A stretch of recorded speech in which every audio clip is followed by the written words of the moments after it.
मेरा नाम प्रिया है। मैं बहुत छोटी थी तभी मेरी माँ इस दुनिया से चली गई। मेरे बाबा मुझे बहुत प्यार करते थे, लेकिन मेरे बाबा का प्यार भी मेरे नसीब में ज़्यादा दिन तक नहीं था। मेरे बाबा जिस फैक्ट्री में काम करते थे, उस फैक्ट्री में एक दिन आग लग गई।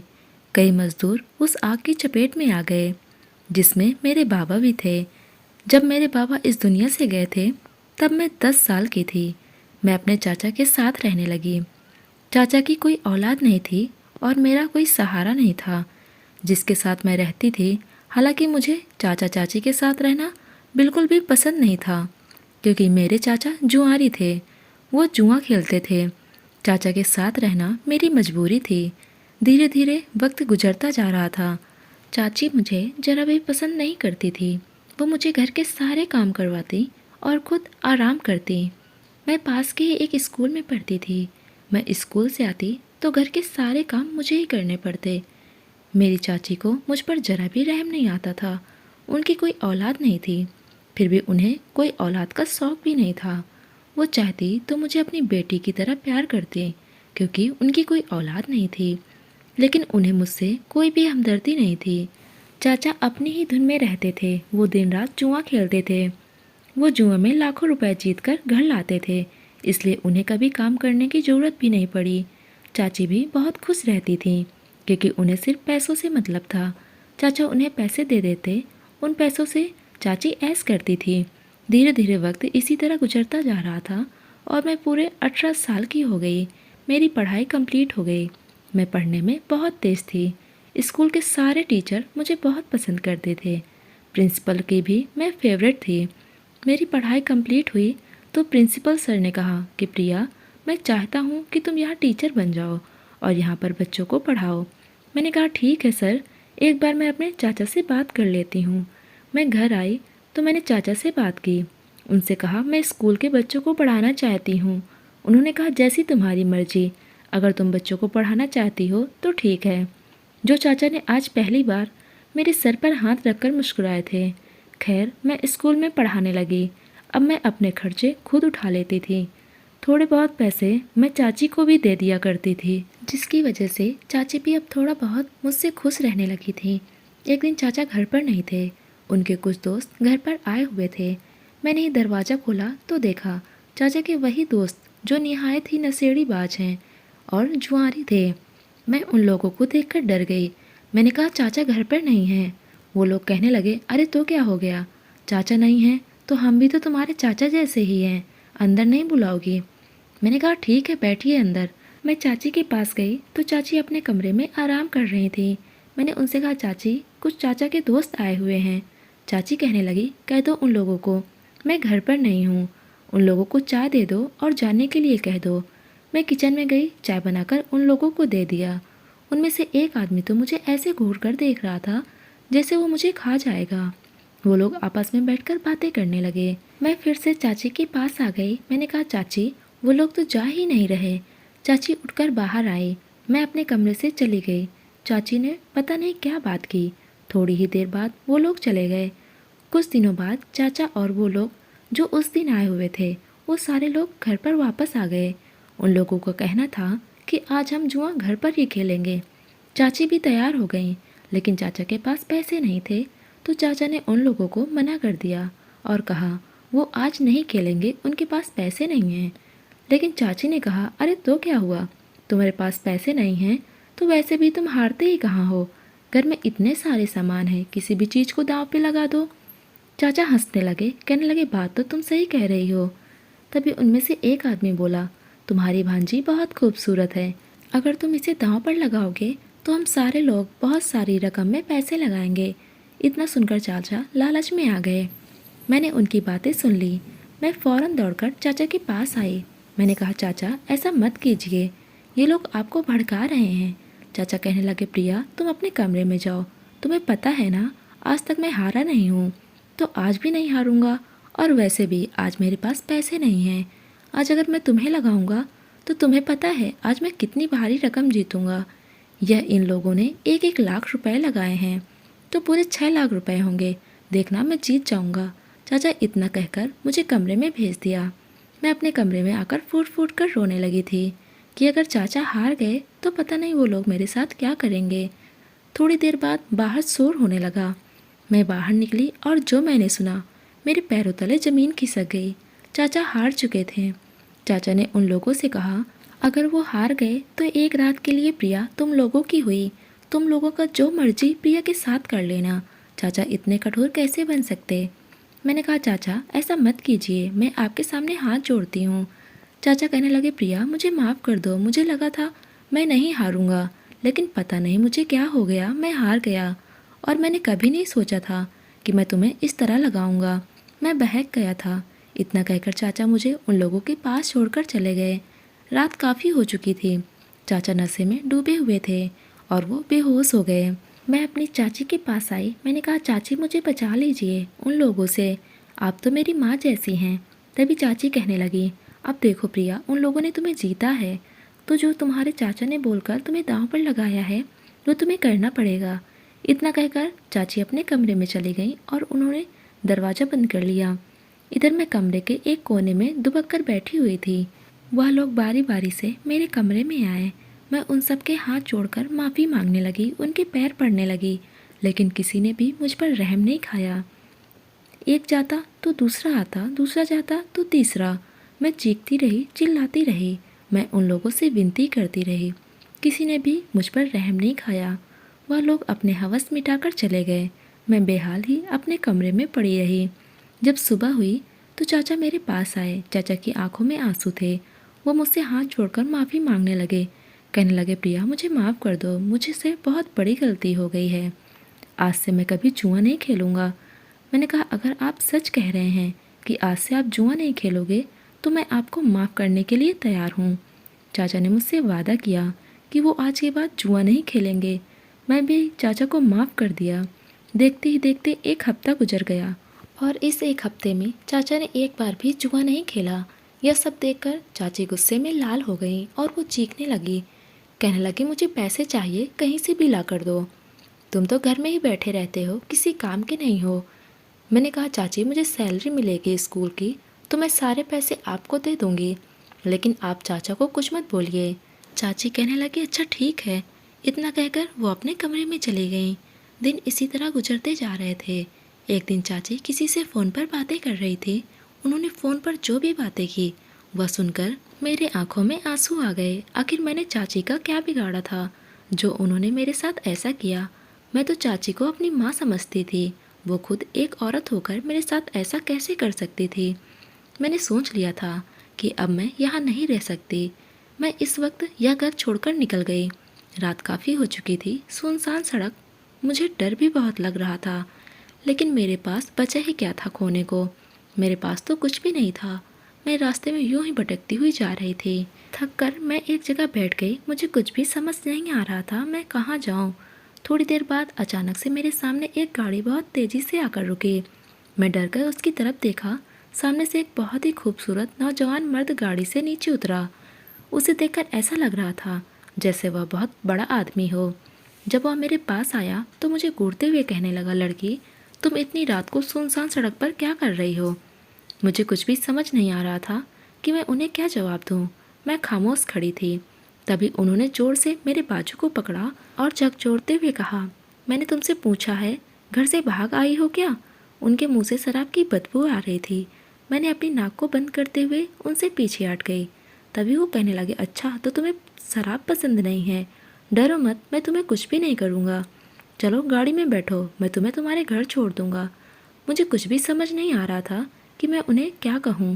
मैंने कहा, नहीं मुझे अकेला छोड़ दीजिए, मुझे कहीं नहीं जाना। मैं इतनी डरी हुई थी कि मेरी आवाज़ में हिचकियाँ आ रही थी। अचानक से मैं बेहोश होकर गिर पड़ी। जब होश आया तो मैं एक बहुत ही खूबसूरत से घर में थी। यह कमरा बहुत ही खूबसूरत था। जिस बिस्तर पर मैं लेटी हुई थी उसके गद्दे इतने मोटे थे और मुलायम थे कि मुझे सुकून की नींद आई थी। लेकिन मैं अचानक से उठकर बैठ गई कि मैं यहाँ कैसे आई। मैं दौड़कर बाहर निकली। घर बहुत ही शानदार और आलीशान था, लेकिन बिल्कुल सन्नाटा। यहाँ पर एक चिड़िया के भी बोलने की आवाज़ नहीं आ रही थी। मैं डर गई। मैंने कहा, कोई है यहाँ पर, मुझे पानी चाहिए। मेरे कहने पर सामने एक औरत आई। उन्होंने कहा कि आपको कुछ चाहिए। मैंने कहा मुझे पानी चाहिए। उन्होंने मुझे पानी ला कर दिया।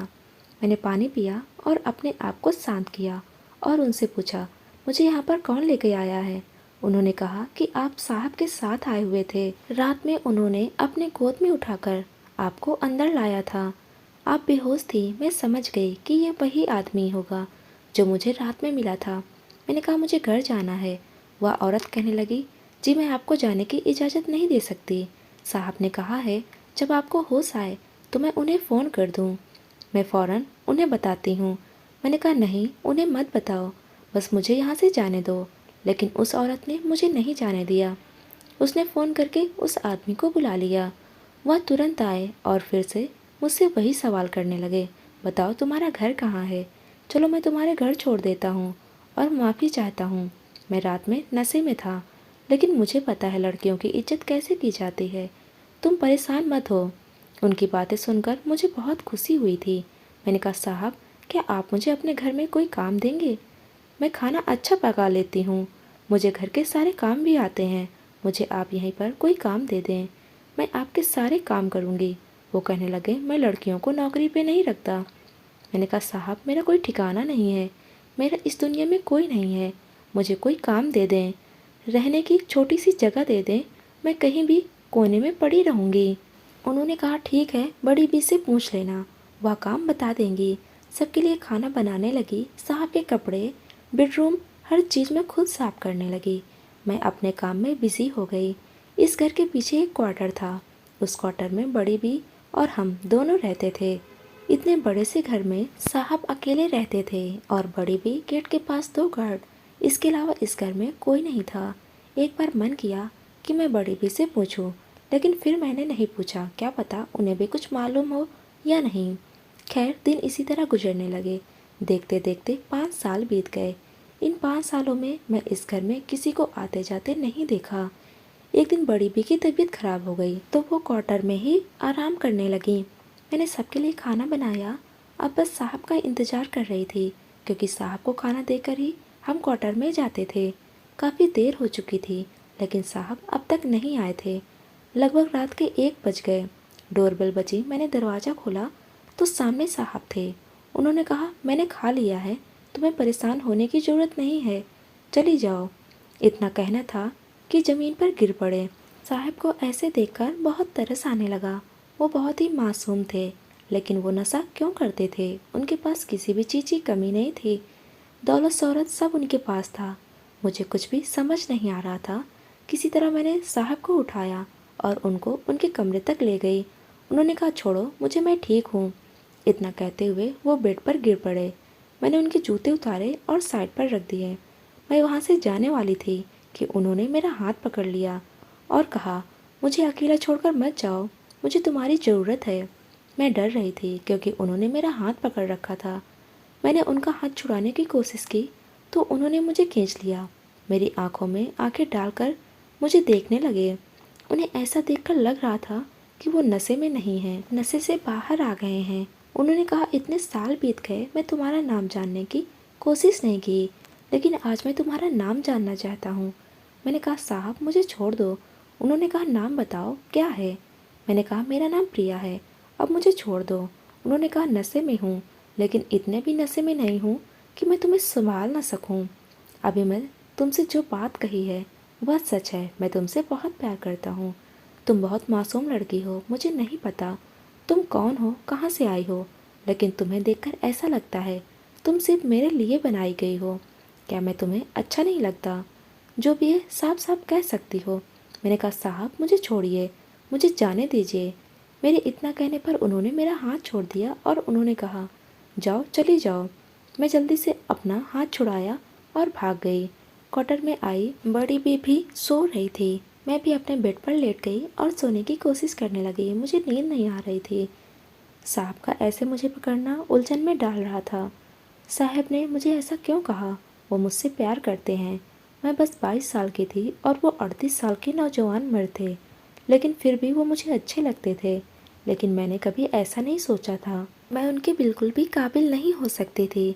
मैंने अपना सर झटका, मुझे नींद नहीं आ रही थी। बड़ी बी ने मुझे देख लिया और कहा, क्या हुआ है प्रिया, सो जाओ, बहुत रात हो गई है, तुम्हारी सांसें इतनी ज़ोर ज़ोर से क्यों चल रही हैं? मैंने कहा, बड़ी भी उठो, मुझे नींद नहीं आ रही है, मुझे आपसे कुछ बात करनी है। बड़ी बी भी उठकर बैठ गईं। मेरे साथ जो भी हुआ, साहब ने मुझसे जो भी कहा, मैंने बड़ी बी को सब कुछ बता दिया। बड़ी बी यह सब सुनकर मुस्कुराने लगी।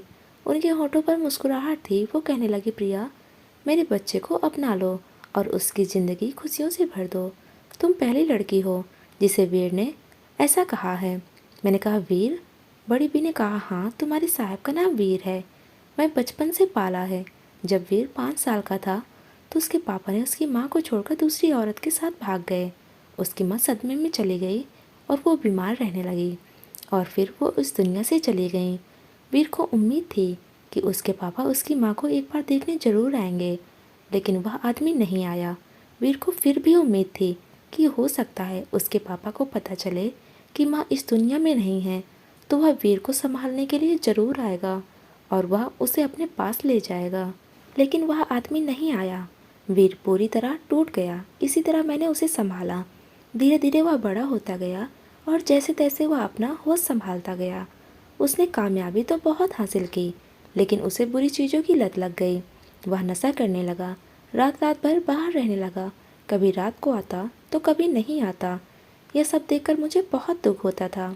वीर ने बहुत दुख सहा है। अगर उसने तुम्हें अपनी ज़िंदगी के लिए चुना है, अपना साथी चुना है, तो उसकी ज़िंदगी प्यार से भर दो। प्रिया, साहब के बारे में सुनकर मुझे बहुत दुख हुआ कि उनके दुख का कारण ये था। मैंने फैसला कर लिया था कि मैं साहब का हाथ जरूर थामूंगी, लेकिन उन्हें सब सच बताकर मैं अपनी ज़िंदगी की शुरुआत झूठ से नहीं करना चाहती थी। मैंने कहा, बड़ी भी, आप सो जाइए। उन्होंने मेरे सर पर प्यार से हाथ फेरा और वो सो गई। मैं करवट लेकर बस इधर उधर कर रही थी। सुबह जब मेरी नींद खुली तो मैं भागकर साहब के पास गई। उनके दुख को सुनकर ऐसा लग रहा था जैसे मैं उनके सीने से लग जाऊं, क्योंकि उन्होंने भी बहुत कुछ सहा था। उन्हें माँ बाप का प्यार नहीं मिला और मुझे भी मेरे माँ बाप का प्यार नसीब नहीं हुआ था। जिसको मैं अपना माँ बाप मानती थी, उन्होंने तो मेरे जिस्म को ही बेच दिया था। उस दिन जब चाची फ़ोन पर बातें कर रही थी तो मैंने जो बात सुनी थी वो मेरे कानों पर भी यकीन नहीं हो रहा था, लेकिन मुझे यकीन करना पड़ा। चाची ने पूरे प्लान के साथ उन आदमियों को घर पर जुआ खेलने के लिए बुलाया था और मुझे दांव पर लगाया था। चाचा को 10 लाख रुपए मिले थे। उन आदमियों ने चाची को पूरे 10 लाख रुपए दिए थे, मेरी एक रात की कीमत। और उस दिन चाची फिर से ही मेरी कीमत लगा रही थी। वो कह रही थी कि इस बार 10 लाख नहीं, पूरे 15 लाख लूँगी। चाची की ऐसी बात सुनकर तो मुझे दुख हुआ था, लेकिन उस वक्त मैं टूट गई जब मेरे कानों ने सुना कि इन सब में चाचा भी शामिल हैं। वह बस मुझे अच्छा बनने का नाटक कर रहे थे। खैर, मुझे फिर से अपने जिस्म के साथ खिलवाड़ नहीं करवाना था, इसलिए मैं वह घर छोड़कर निकल गई। मैं साहब को अपने बारे में सब कुछ बता देना चाहती थी। जब मैं साहब के कमरे में आई तो वो मोबाइल चला रहे थे। वो कहने लगे, आ गई तुम, थोड़ा लेट हो गई हो, मुझे भूख लगी है, नाश्ता नहीं मिलेगा क्या? मैंने कहा, मुझे आपसे कुछ बात करनी है। उन्होंने कहा, कहो, कल रात के बारे में बात करनी है। हाँ, वो सच था, मैं तुम्हें बहुत पहले से कह देना चाहता था, लेकिन मुझ में हिम्मत नहीं हुई। तुम मुझे अच्छी लगती हो और बहुत खूबसूरत भी हो। मैंने कहा, इस खूबसूरती के पीछे गंदा चेहरा है। इतना सुना था कि उन्होंने अपना मोबाइल साइड पर रख दिया और मुझे गुस्से से घूरते हुए कहा, तुम क्या बकवास कर रही हो? मुझे इस तरह की बातें बिल्कुल भी पसंद नहीं हैं, क्योंकि जो चीज़ मुझे पसंद है वह चीज़ गंदी हो ही नहीं सकती। मैंने अपना दुपट्टा उतार कर फेंक दिया। उन्होंने कहा, यह क्या कर रही हो? मैंने कहा, यही सच है। वह मेरे बेहद करीब आ गए। मैंने सीने में, मेरे गर्दन पर नाखूनों के निशान थे जो मुझे उन दरिंदों ने दिए थे। मेरा पूरा शरीर नाखूनों से खर्चा हुआ था। मेरे कान कटे हुए थे। उन्होंने कहा, क्या हुआ था तुम्हारे साथ? मेरी आंखों में आंसू आ गए थे। मैंने उन्हें सब कुछ सच सच बता दिया। मैंने उनसे कुछ भी नहीं छुपाया। मैं अपना सर झुकाए खड़ी थी। तभी सर ने मेरे चेहरे को उठाते हुए मेरी आंखों में आंखें डालकर कहा, प्रिया, तुम बहुत खूबसूरत हो और बहुत ज़्यादा साफ दिल की हो। इन सारे जख्मों को मैं अपने प्यार से भर दूंगा। बस तुम मुझसे वादा करो कि तुम मुझे कभी भी छोड़कर नहीं जाओगी। आज से तुम मेरी प्रिया हो और तुम मुझे साहब नहीं, वीर कहोगी। उनकी बातें सुनकर मैं वीर के सीने से लग गई और फूट फूट कर रोने लगी। उन्होंने मेरे सर को सहलाया और मेरे माथे को चूमा। बड़ी बी भी आ चुकी थी। बड़ी बी ने हम दोनों को बहुत प्यार से देखा और कहा खुश रहो। बड़ी बी ने सिंदूर की डिब्बी ला कर दिया।